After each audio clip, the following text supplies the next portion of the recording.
یہ پالیسی رفتہ رفتہ مسلمانوں کو پست ہمت اور مصلحت پرست بناتی چلی گئی۔ خطرہ مول لے کر سچی بات کہنے والے ان کے اندر کم ہوتے چلے گئے۔ خوشامد اور ضمیر فروشی کی قیمت مارکیٹ میں چڑھتی اور حق پرستی اور راز بازی کی قیمت گرتی چلی گئی۔ اعلیٰ قابلیت رکھنے والے، ایماندار اور باضمیر لوگ حکومت سے بے تعلق ہو گئے، اور عوام کا حال یہ ہو گیا کہ انہیں ملک اور اس کے معاملات سے کوئی دلچسپی باقی نہ رہی۔ حکومتیں آتی اور جاتی رہیں، مگر لوگ بس ان کی آمد و رفت کے تماشائی بن کر رہ گئے۔ عام لوگوں میں اس پالیسی نے جس سیرت و کردار کو نشوونما دینا شروع کیا، اس کا ایک نمونہ وہ واقعہ ہے جو حضرت علی بن حسین یعنی امام زین العابدین کے ساتھ پیش آیا تھا۔ وہ بیان فرماتے ہیں کہ سانحہ کربلا کے بعد ایک شخص چھپا کر مجھے اپنے گھر لے گیا اور میری خوب خاطر مدارات کی۔ اس کا یہ حال تھا کہ ہر وقت مجھے دیکھ دیکھ کر روتا تھا، اور میں اپنی جگہ یہ سمجھتا تھا کہ میرے لیے اگر کسی شخص کے اندر وفا ہے تو وہ یہ شخص ہے۔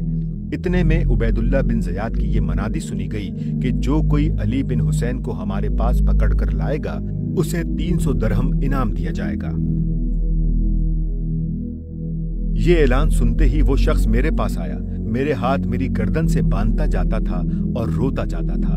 اسی حالت میں وہ مجھے اپنے زیاد کے پاس لے گیا اور اس سے انعام حاصل کر لیا۔ نمبر 5، عدلیہ کی آزادی کا خاتمہ۔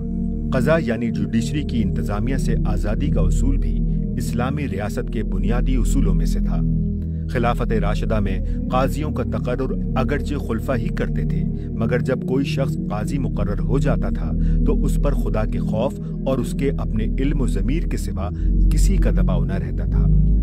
کوئی بڑے سے بڑا شخص بھی عدالت کے کام میں دخل دینے کی جرت نہ کر سکتا تھا، حتیٰ کہ قاضی خود خلیفہ کے خلاف فیصلہ دے سکتے تھے اور دیتے تھے۔ مگر جب ملوکیت آئی تو بالآخر یہ اصول بھی ٹوٹنا شروع ہو گیا۔ جن معاملات سے ان بادشاہ قسم کے خلفاء کو سیاسی اسباب یا ذاتی مفاد کی بنا پر دلچسپی ہوتی تھی، ان میں انصاف کرنے کے لیے عدالتیں آزاد نہ رہیں، حتیٰ کہ شہزادوں، گورنروں، قائدین اور شاہی محلات کے متوسلین تک کے خلاف مقدمات میں عدل کرنا مشکل ہو گیا۔ یہ ایک بڑا سبب تھا اس بات کا کہ اس زمانے میں ساحل علماء بالعموم قضاء کا منصب قبول کرنے سے انکار کر دیتے تھے، اور جو عالم ان حکمرانوں کی طرف سے عدالت کی کرسی پر بیٹھنے پر راضی ہو جاتا تھا اسے لوگ شک کی نگاہ سے دیکھنے لگتے تھے۔ عدلیہ پر انتظامیہ کی دسترازی یہاں تک بڑھی کہ گورنروں کو قاضیوں کے عزل و نصب کا اختیار دے دیا گیا، حالانکہ خلفائے راشدین کے زمانے میں یہ اختیارات خلیفہ کے سوا کسی کو حاصل نہ تھے۔ نمبر 6، شوروی حکومت کا خاتمہ۔ اسلامی ریاست کے بنیادی قواعد میں سے ایک اہم قاعدہ یہ تھا کہ حکومت مشورے سے کی جائے اور مشورہ ان لوگوں سے لیا جائے جن کے علم، تقوی، دیانت اور اصابت رائے پر امت کو اعتماد ہو۔ خلفائے راشدین کے زمانے میں قوم کے بہترین لوگ ان کے مشیر تھے، جو دین کا علم رکھنے والے اور اپنے علم و ضمیر کے مطابق پوری آزادی کے ساتھ بے لاگ رائے دینے والے ہوتے تھے۔ پوری قوم کو ان پر یہ اعتماد تھا کہ وہ حکومت کو کبھی غلط راستے پر نہ جانے دیں گے۔ یہی لوگ امت کے اہل الحل و العقد تسلیم کیے جاتے تھے، مگر جب ملوکیت کا دور آیا تو یہ قاعدہ بھی بدل گیا۔ شورا کی جگہ شخصی استبداد نے لے لی۔ حق شناس اور حق کو اہل علم سے بادشاہ اور بادشاہوں سے یہ لوگ دور بھاگنے لگے۔ اب بادشاہوں کے مشیر اگر تھے تو ان کے گورنر، قائدین، شاہی خاندان کے عمرہ اور درباری لوگ تھے، نہ کہ وہ اہل الرائے اصحاب جن کی قابلیت و دیانت و امانت پر امت کو اعتماد تھا۔ اس کا سب سے بڑا نقصان یہ ہوا کہ ایک بڑھتے ہوئے تمدن میں پیش آنے والے قانونی مسائل میں فیصلہ دینے والا کوئی ایسا با اختیار ادارہ باقی نہ رہا جس کی طرف معاملات میں بر وقت رجوع کیا جا سکتا ہو، جس کے اجماعی یا جمہوری فیصلے قانون اسلام کے جز بن جائیں اور پھر ملک کی تمام عدالتیں انہی کے مطابق معاملات کے تصفیے کرنے لگیں۔ جہاں تک حکومت کے نظم و نسق، اہم داخلی و خارجی مسائل اور عام پالیسی کے معاملات کا تعلق تھا، یہ شاہی کونسل ان کے فیصلے تو برے یا بھلے کر سکتی تھی، لیکن قانونی مسائل کے فیصلے کرنا ان کے بس کا کام نہ تھا۔ اس کی جرت اگر یہ لوگ کرتے بھی تو امت کا اجتماعی ضمیر ان کے فیصلوں کو ہضم کرنے کے لیے تیار نہ تھا۔ وہ خود بھی اپنی حیثیت کو جانتے تھے اور امت بھی ان کو فاسق و فاجر سمجھتی تھی۔ ان کا کوئی دینی و اخلاقی وقار نہ تھا کہ ان کے فیصلے اسلامی قانون میں شامل ہو سکتے۔